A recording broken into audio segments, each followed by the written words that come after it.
ఏపీలో party బలోపేతంపై BJP high command focus పెట్టింది. ఇవాళ విశాఖకు బీజేపీ జాతీయ అధ్యక్షుడు నితిన్ నబీన్ రాబోతున్నారు. 5 రోజుల పాటు విశాఖలో పర్యటించబోతున్నారు. రేపు ఉదయం 8 గంటలకు సింహాచలం వెళ్లనున్న నబీన్ ఆ తర్వాత రాష్ట్ర స్థాయి కార్యవర్గ సమావేశంలో పాల్గొంటారు. బీజేపీ జిల్లా అధ్యక్షులు, ఇన్ఛార్జీలు, ఎంపీలు, ఎమ్మెల్యేలు, ఎమ్మెల్సీలు, బీజేపీ ముఖ్య నేతలంతా ఈ సమావేశంలో పాల్గొంటారు. స్థానిక సంస్థల ఎన్నికలపై నేతలకు దిశానిర్దేశం చేయనున్నారు నితిన్ నబీన్.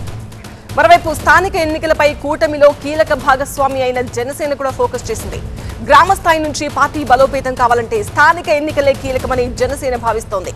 లోకల్ సమరంలో తాము ఎక్కువ స్థానాల్లో పోటీ చేస్తామని ఇప్పటికే జనసేన నేతలు బహిరంగంగానే చెబుతున్నారు. అటు బీజేపీ, ఇటు జనసేన లోకల్ పోల్స్ పై ఫోకస్ పెడుతుండగా కూటమి మధ్య సీట్ల పంపకం ఎలా ఉంటుందో అనేది కూడా ఆసక్తిగా మారింది. అసోసియేట్ ఎడిటర్ ఈశ్వర్ తో మాట్లాడదాం. ఈశ్వర్, ఏపీలో బీజేపీ బలోపేతంపై ఎలాంటి వ్యూహంతో వెళ్తూ ఉన్నారు? అలాగే నితిన్ నబీన్ 5 రోజులు విశాఖలో ఉంటారని తెలుస్తుంది. అనే స్కెడ్యూల్ ఏంటి? ఎగ్జాక్ట్లీ కేంద్రంలో ఎన్డీఏని లీడ్ చేస్తున్న బీజేపీకి సంబంధించిన జాతీయ అధ్యక్షుడు ఆంధ్రప్రదేశ్లో 5 రోజులు మకాం వేయడం అంటే దేశవ్యాప్తంగా అన్ని రాజకీయ పార్టీల ఫోకస్ ఉంటుంది. ఇది అనేక కారణాలు ఇందులో ఉండొచ్చు. బయటికి చెప్పేది ఆంధ్రప్రదేశ్లో కూటమిలో భాగస్వామిగా ఉన్నప్పటికీ కూడా స్వతంత్రంగా పార్టీని ముందుకు తీసుకెళ్లాలన్న లక్ష్యం భారీ ఎత్తున ఉంటుంది. అదే సమయంలో మరొక వైపు త్వరలోనే స్థానిక సంస్థల ఎన్నికలు జరగబోతున్నాయి. దానికి సంబంధించి కూడా పార్టీని గేరప్ చేసే ఆలోచన. సో రాష్ట్రంలో కూటమిలో ఉన్నప్పటికీ కూడా స్వతంత్రంగా పార్టీని విస్తరించే ఆలోచన ఒకటైతే, రెండవది దక్షిణ భారతదేశంలో పాగా వేయడానికి మరొకసారి ఇటీవలే తమిళనాడులో కొంత దెబ్బతింది. అలాగే తెలంగాణలో నాయకత్వాన్ని పెంచేందుకు, నాయకత్వాన్ని బలోపేతం చేసేందుకు కృషి చేస్తుంది. కర్ణాటకలో కాంగ్రెస్ అధికారంలో ఉంది. కాంగ్రెస్ నుంచి తిరిగి బీజేపీ చేజిక్కించుకోవడానికి ప్రయత్నం చేస్తుంది. సో కేరళలో కూడా కొంత బలం పుంజుకుంది. ఈ నేపథ్యంలో దక్షిణ భారతదేశం మీద 2029 ఎన్నికలనే లక్ష్యంగా పెట్టుకుని ఫోకస్ చేసినట్టుగా మనం భావించాల్సిన అవసరం ఉంటుంది. ఎందుకంటే ఒక పార్టీ జాతీయ అధ్యక్షుడు, అందులోనూ రూలింగ్ పార్టీకి సంబంధించిన జాతీయ అధ్యక్షుడు 5 రోజుల పాటు ఆంధ్రప్రదేశ్ లాంటి బీజేపీకి బలం చాలా తక్కువ ఉన్న రాష్ట్రంలో మకాం వేశారంటే దీన్ని సాదాసీదంగా చూసే వ్యవహారం కాదు.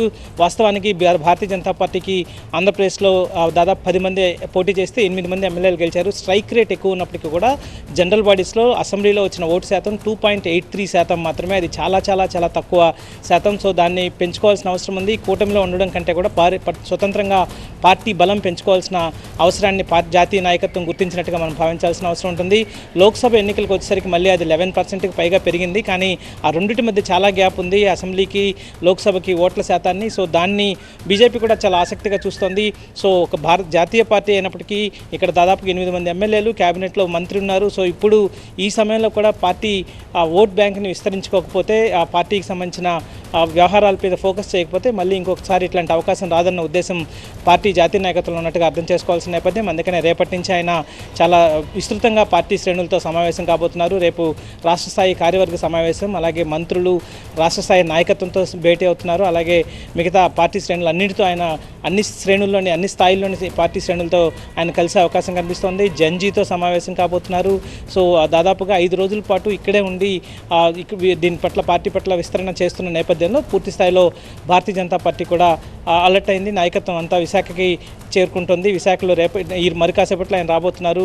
అందులోనూ ఈరోజు కొత్తగా ప్రారంభమైన భోగాపురం అల్లూరి సీతారామరాజు ఇంటర్నేషనల్ ఎయిర్పోర్ట్కి రాబోతున్నారు. సో అక్కడ ఆయన ఘనస్వాగతం పలికేందుకు అన్ని ఏర్పాట్లు పూర్తయ్యాయి. దాదాపుగా పెద్ద సంఖ్యలో అందరూ ఎయిర్పోర్ట్కి చేరుకుని అక్కడి నుంచి భారీ ర్యాలీతో ఆయన్ని విశాఖ నగరానికి తీసుకొచ్చే ప్రయత్నం చేస్తున్న నేపథ్యం కనిపిస్తుంది. సో 2 అంశాలు ప్రధానంగా, స్థానిక సంస్థలకి ముందు ఒక జాతీయ పార్టీ అధ్యక్షుడు 5 రోజుల పాటు ఇక్కడ ఉండడం అంటే స్థానికంగా పార్టీని విస్తరించడం, అలాగే దక్షిణ భారతదేశం పైన ఫోకస్ చేయడం, ఈ రెండింటిని ప్రధాన అజెండాగా పెట్టుకుని 5 రోజుల పాటు ఇక్కడికి నితిన్ నబీన్ వస్తున్నట్టుగా మనం అర్థం చేసుకోవాల్సిన నేపథ్యం కనిపిస్తుంది. Over to studio.